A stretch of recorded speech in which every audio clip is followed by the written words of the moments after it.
She was just a quiet woman working at a small garage, until an F-16 fighter jet made an emergency landing, and the pilot asked, "Who can fix this engine?"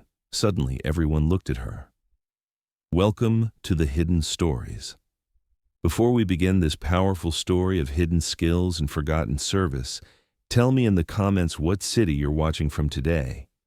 And if you believe stories like this deserve to be heard, hit that subscribe button and help us honor those who serve quietly among us. Sarah Martinez opened her garage every morning at exactly 7 a.m. Her small auto repair shop sat on the outskirts of Phoenix, Arizona, running the same routine for 20 years. Make coffee, turn on the radio, and wait for the first customer of the day. At 38 years old, Sarah was known in the neighborhood as the Motor Woman. She could fix anything from pickup trucks to sedan cars, but nobody asked where she came from or why she was so skilled, and Sarah never told them. This morning felt like every other morning.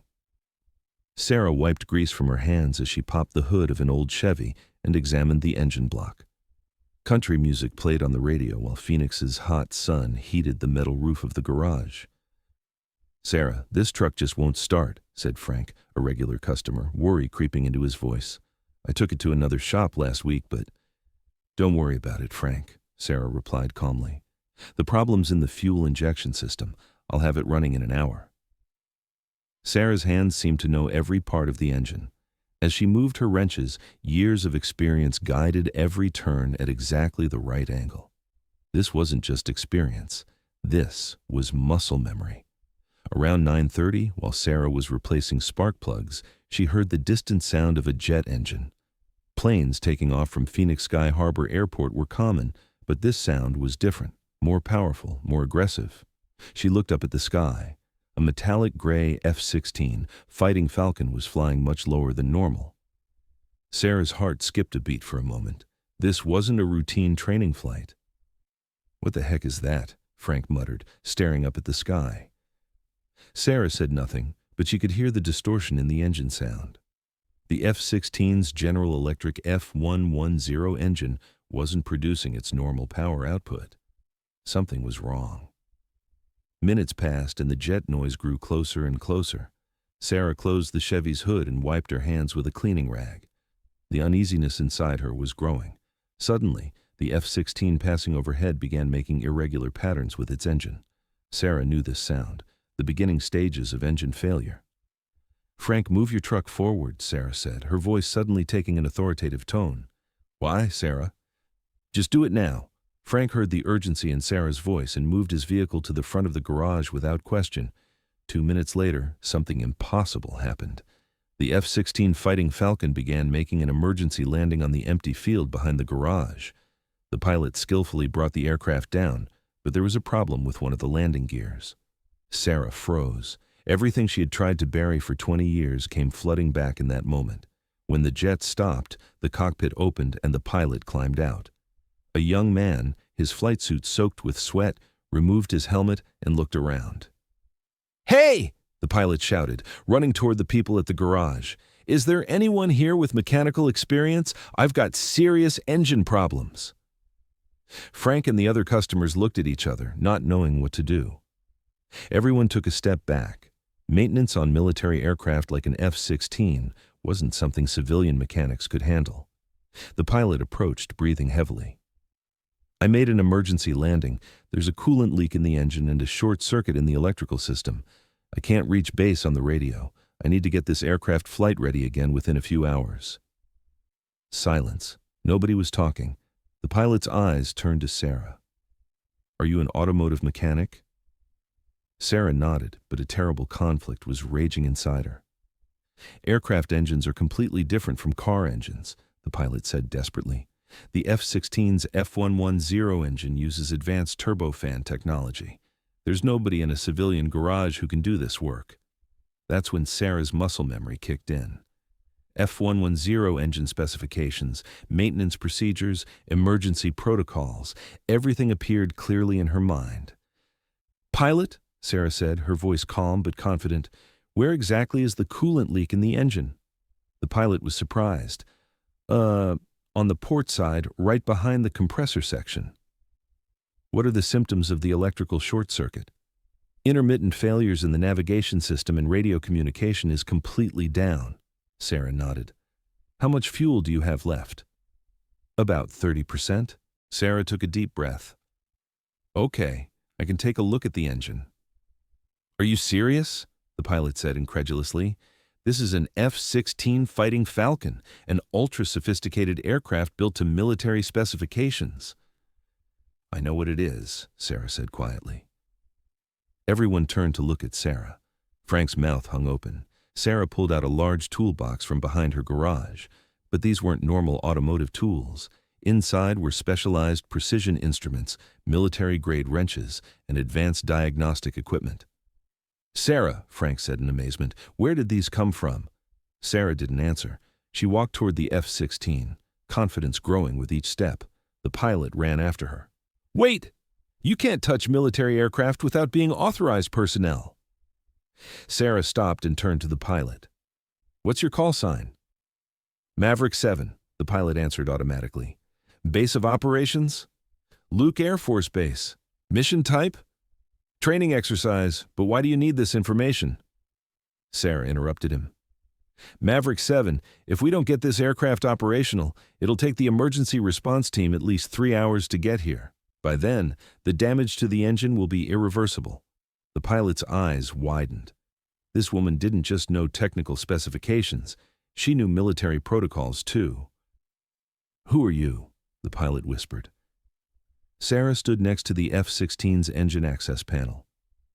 Once upon a time, I used to fly just like you. As Sarah's hands opened the engine panel, muscle memory that had been suppressed for years came flooding back. Every component of the F-110 engine, every connection, every potential failure point appeared in her mind with perfect clarity. This is impossible, the pilot said, seeing Sarah's tools. This equipment is built to classified military specifications. Sarah paused. Between 2004 and 2009, I was a technical maintenance specialist with the 56th Fighter Wing. I received specialized training on F-16 Block 50/52 variants.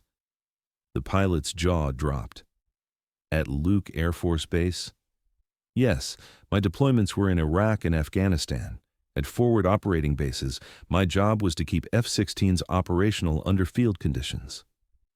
Frank and the other witnesses listened in amazement. There was authority and precision in Sarah's voice. This wasn't how a normal automotive mechanic talked. Why did you transition to the civilian sector? The pilot asked. As Sarah moved her hands over the engine components, she said simply, personal reasons. But skills aren't forgotten. She connected her diagnostic equipment to the engine. Readings immediately began appearing. Coolant pressure, electrical flow, turbine temperature, compressor efficiency. The problem is here, Sarah said, pointing to the port side coolant line. Vibration damage caused a microfracture, and your electrical issue is from a loose connection in the main power distribution unit.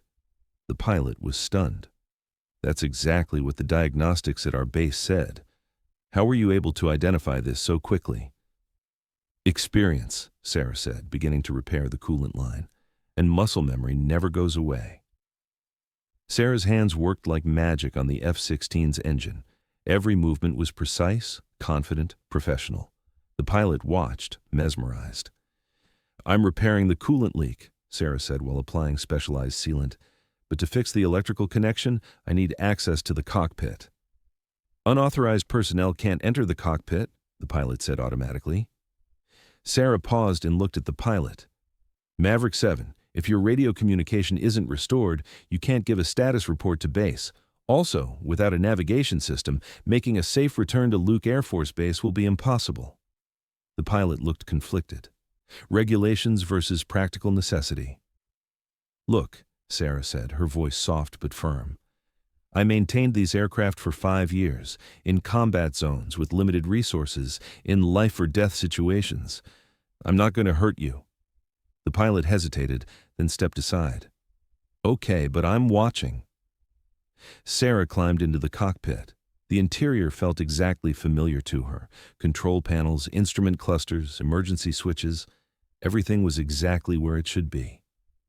"The main power distribution unit is here," she said, opening the panel. "The connections have corroded from moisture." She carefully cleaned the electrical contacts and reconnected them. Immediately, the lights in the cockpit brightened.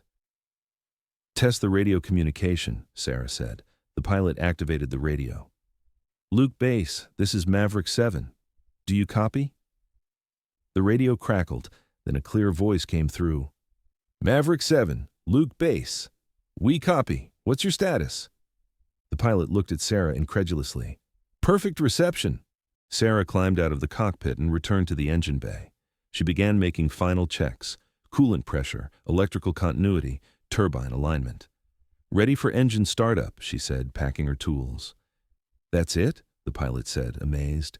"You completed a repair in 45 minutes that would take professional maintenance crews hours?" "Field experience teaches you speed," Sarah said. "In combat zones, you don't have the luxury of time." The pilot began the engine startup procedure. The F-110 engine smoothly came to life, running at perfect idle RPM. Diagnostic systems showed green lights. "Incredible," the pilot said. "All systems operational, coolant pressure normal, electrical grid stable, navigation online." Sarah gave a slight smile. "Good to go." Frank and the other witnesses approached, still in amazement. "Sarah," Frank said, "were you really in the Air Force?" "Once upon a time," Sarah said simply. "But those days are behind me." The pilot climbed back into the cockpit, but before starting the engine, he stopped. "Ma'am," he said, his voice respectful. "What was your rank?" Sarah hesitated. "Staff Sergeant. Technical specialization. Aerospace propulsion specialist. F-16, A-10, and F-15 platforms." The pilot saluted. "Thank you, Sergeant Martinez. Without this assistance, the emergency situation would have been much more complicated." Sarah returned the salute with perfect military precision. Chapter 7. The Return. The F-16 taxied and began takeoff preparation. Sarah and the witnesses watched from a safe distance.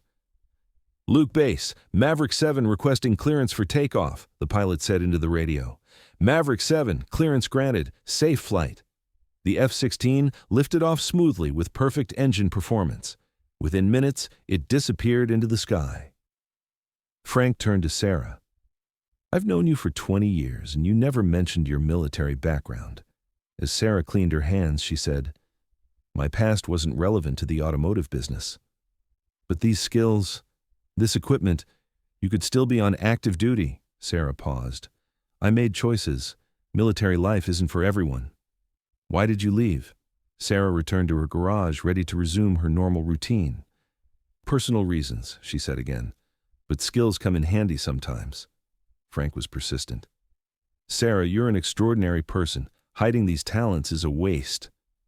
"I'm not hiding anything," Sarah said, returning to the Chevy's engine. "I'm just living a different life now." After that day, the atmosphere at the garage subtly changed.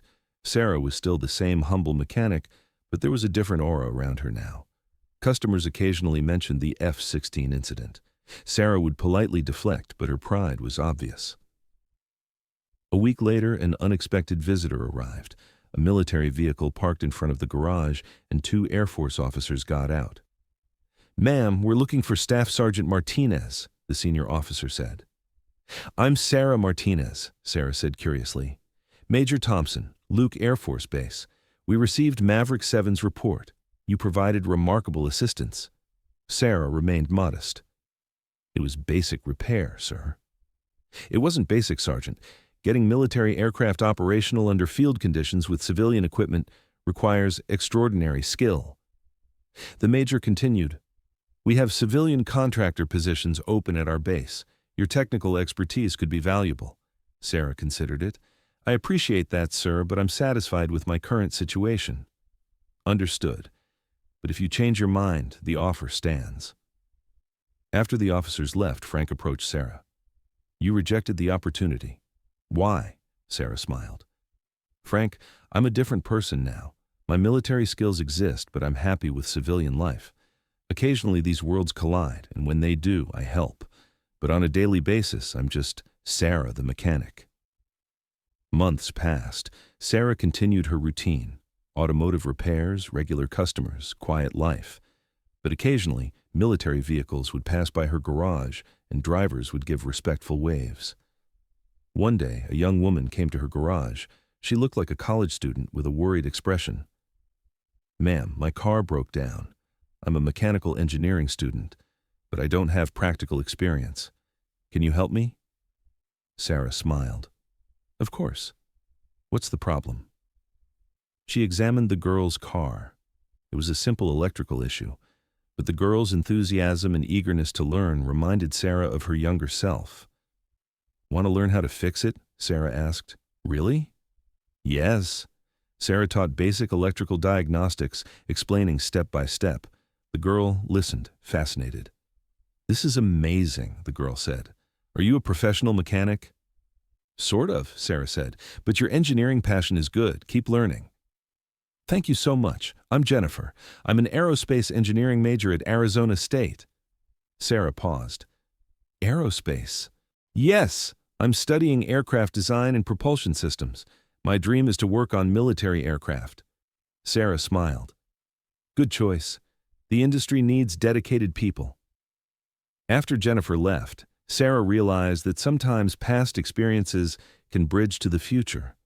Her skills weren't hiding. She was sharing them at appropriate times. Sarah Martinez continued working at her garage, but now with a different sense of purpose. Her military background wasn't a secret anymore. It was just a past chapter of her current life. Occasionally, young mechanics would come to learn advanced techniques. Sarah would teach them with patience and expertise. One day, Frank asked, "Sarah, do you ever regret leaving the military?" As Sarah cleaned engine oil from her hands, she said, "No. Every stage of life has its purpose. I served in the military. Now I serve my community in a different way. But your skills are going to waste." "Skills are never wasted, Frank. They evolve. I'm not just repairing aircraft anymore. I'm teaching people, solving problems, and contributing to my community." In the Phoenix sunset, Sarah closed her garage. Her past and present were finally in harmony. That night, the distant sound of jets could be heard from Luke Air Force Base. Sarah smiled, knowing her skills were ready if they were ever needed again. Sometimes the greatest heroes aren't hiding in plain sight. They're just living in a different chapter. This story was prepared for the hidden stories. If you know someone with hidden talents, share them in the comments, and don't forget to subscribe for the next story.